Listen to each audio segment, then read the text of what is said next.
This week, we're going to visit the idea of crafting and dissect it just a little bit. Now, recently, we've covered a few topics for beginners. This crafting video is going to give you the basics on how currencies work alongside with crafting, how they work together. Now, don't forget, if you have any further questions after this video is over, make sure you chuck them in the comments section. I'll answer them. Every one of them. Bitch. While you're at it, make sure you subscribe to the channel. Give the thumb a little beep, beep, beep, beep, beep, beep. Give the video a little bit of a thumbie, you know. And yeah, stick around. Now, crafting is pretty damn scary when you're starting. I know probably some of you are already sweating and you don't like that. Sweating. You give me your heart. It's okay. You don't have to remember every little mod that you can roll. You don't have to remember all the names and what happens to all your items. There are plenty of helpful resources out there that will list every mod that you can roll on your items, but we'll get to that in just a little bit. I don't know what that was. I'm just going to give you a demonstration of what it's like if you just pick up a white item off the ground. We're going to turn it into a usable item, no matter what item. The first white one I come across. So don't be too stressed. Normally, you know, you'll pick them up. They're covered in goo from the mobs that you just moided. So in this situation, we'll just go for whatever. And we'll make it great using currency and crafting.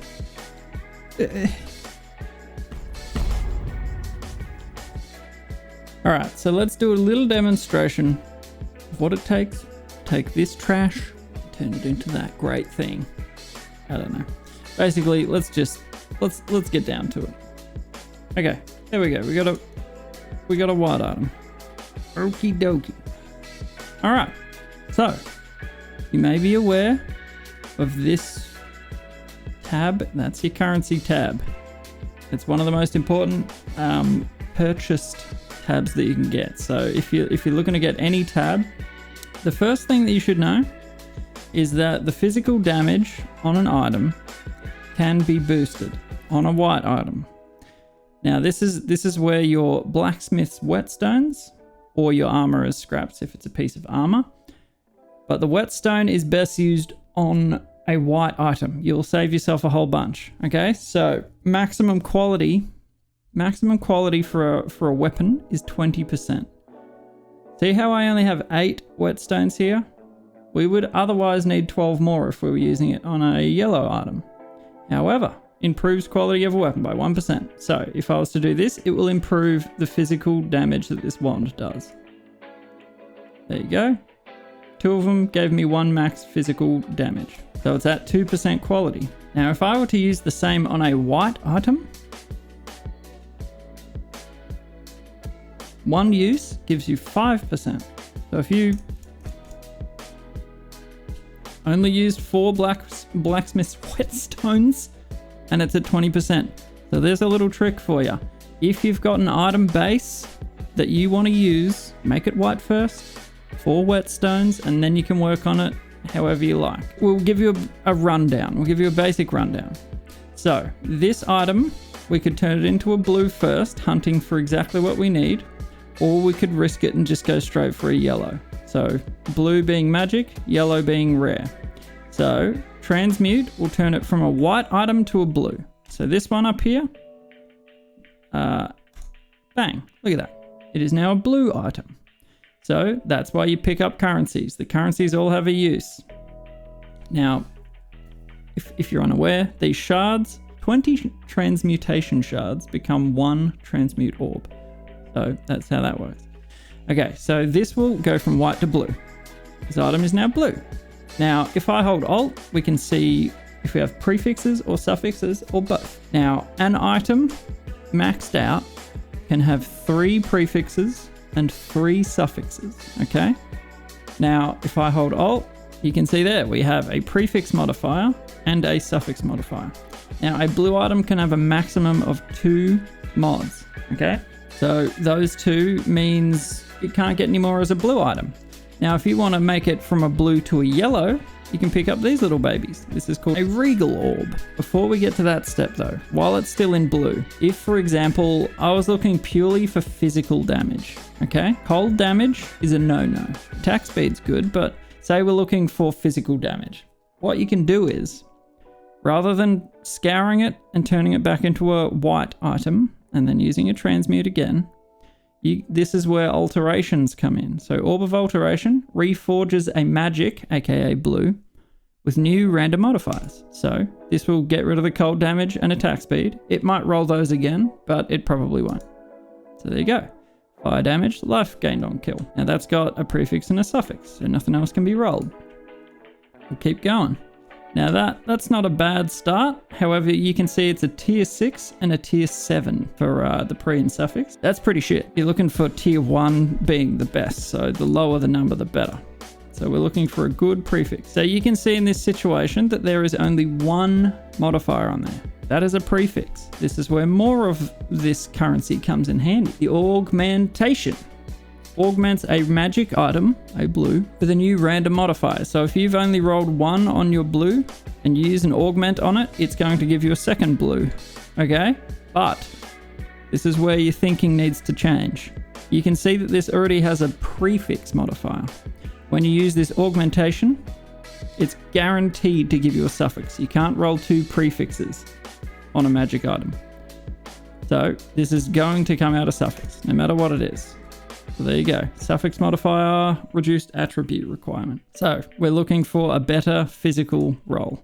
All right, so again, that's got a suffix. It's guaranteed to roll the prefix.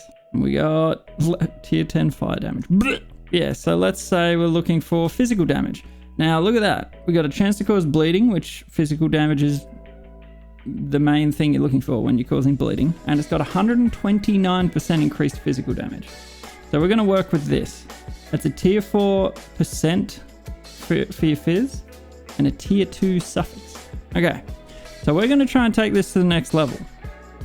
The next thing you can do, I only have one of them, so I'm going to use it, is you can use a regal orb. This will turn it from a magic to a rare, a blue to a yellow.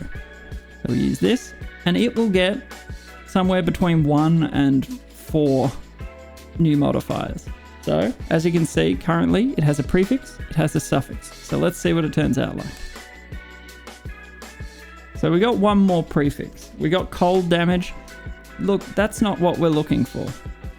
So what you could do is you could then, if you have an abundance of alts, you can scour this thing. You can just go, nah, I don't like that. Back to white.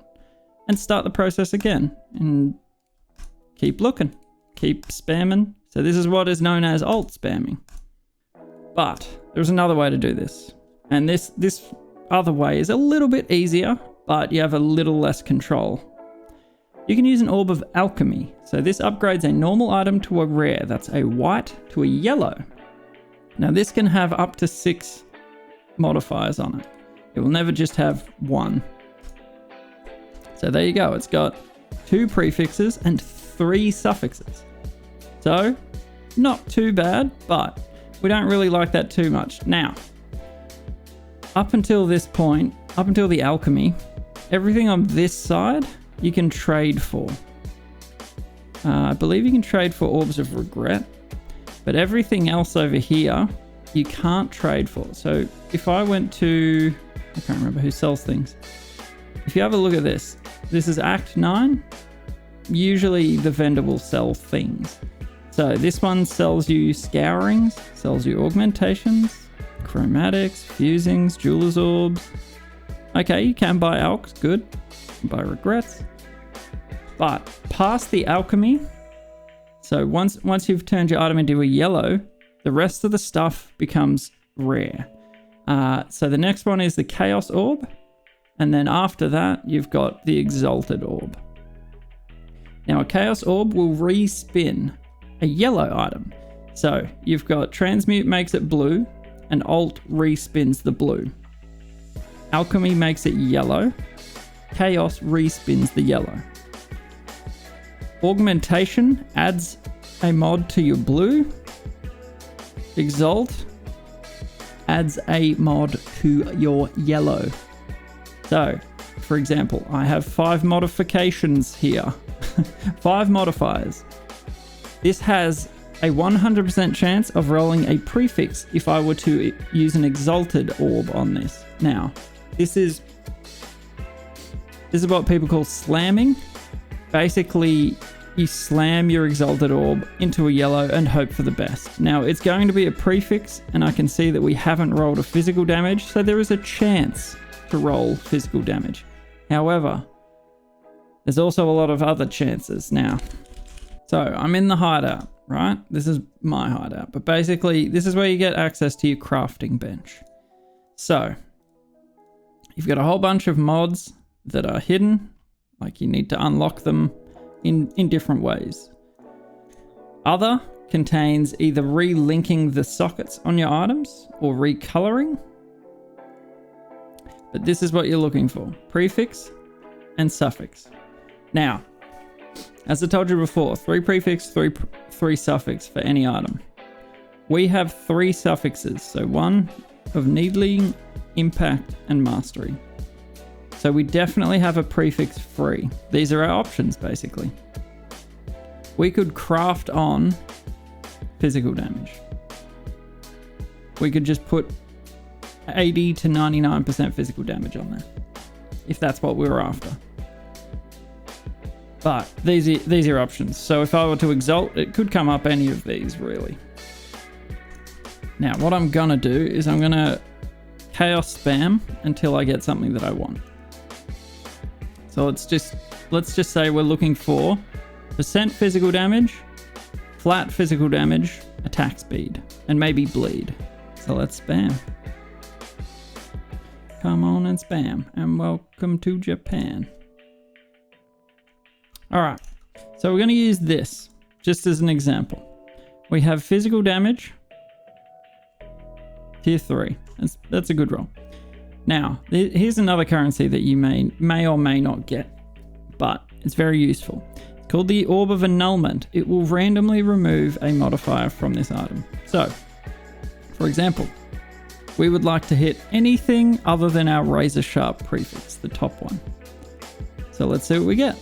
You just use it and boom, we hit the only one we didn't want to hit. Unlucky. So if your item's full and you've got one mod that you really don't want, you've got a 1 in 6 chance of getting rid of it. In that case, we had a 1 in 4 of hitting what we didn't want. Still hit it. So that's crap. So we'll keep rolling until we get some physical damage.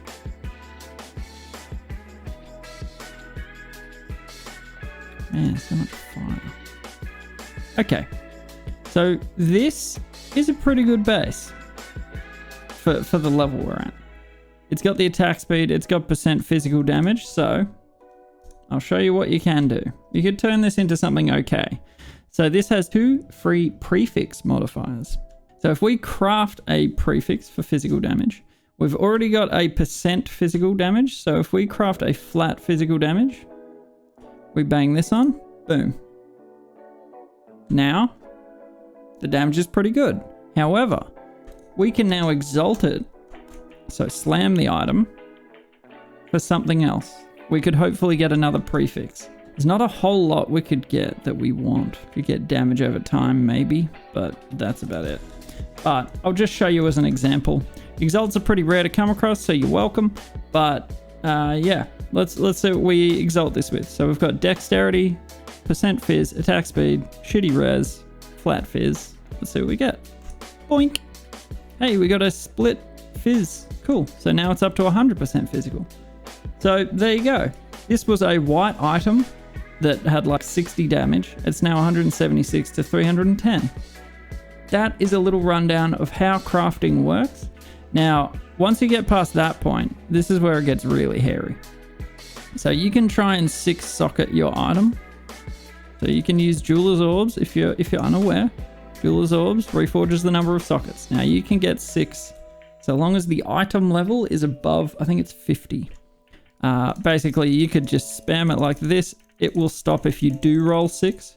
Or you could do it one at a time. You might be happy with 5. I don't know. You can then change the links. You can change the colors. So that's chromatic and fusing. These are all very useful. But the real scary one is the Val Orb.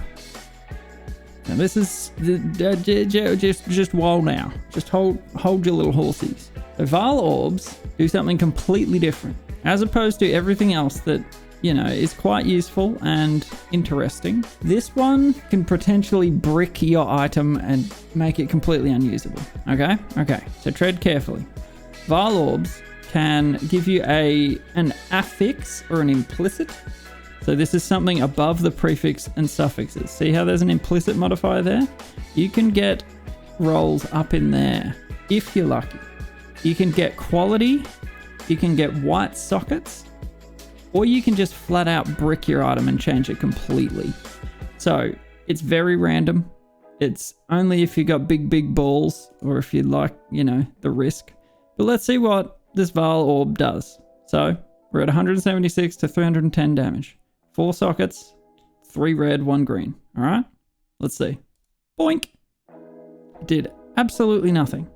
Now, the thing about corrupting your items with a Vile Orb, as fun as that is, okay? What you need to know is this is never able to be changed again. You can't use anything. So if I wanted to scour it, it can't. Target is corrupted. Once it has that corrupted word down the bottom, you can't mess with it any further. You can't change the sockets the normal way. You can't change the colors. You can't change the links. You can't Chaos Orb spam it. You can't exalt it. You can't do anything to it. So, things to know.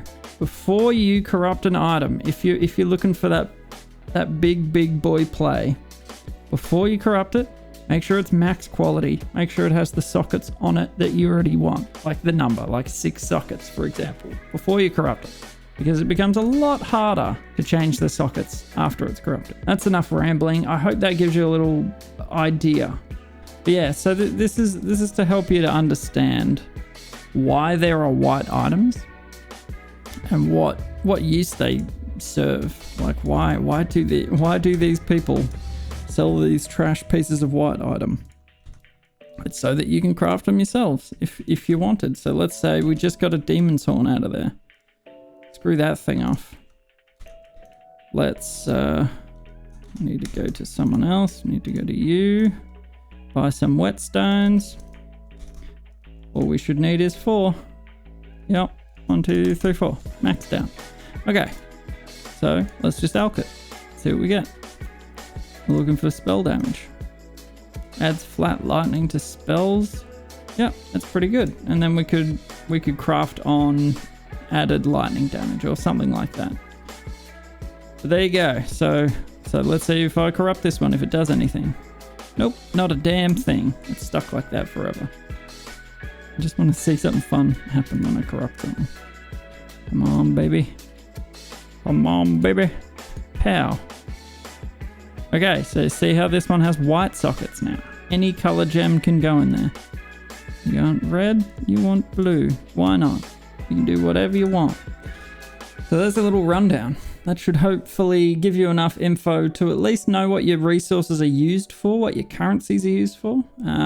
Obviously, there's no such thing as gold in this because everything else is usable in some way. If you have any questions, any comments, make sure you leave them down below. Thank you so much for watching. Make sure you tune into the Twitch channel. Stream on Twitch Tuesday, Thursday, and Saturday at 4 p.m. Australian Eastern Standard Time. So it's good times. Yeah. But make sure that you stick around. If you're still learning, watch the rest of the videos. Keep on, I don't know, sucking the stuff. But I'll see you later.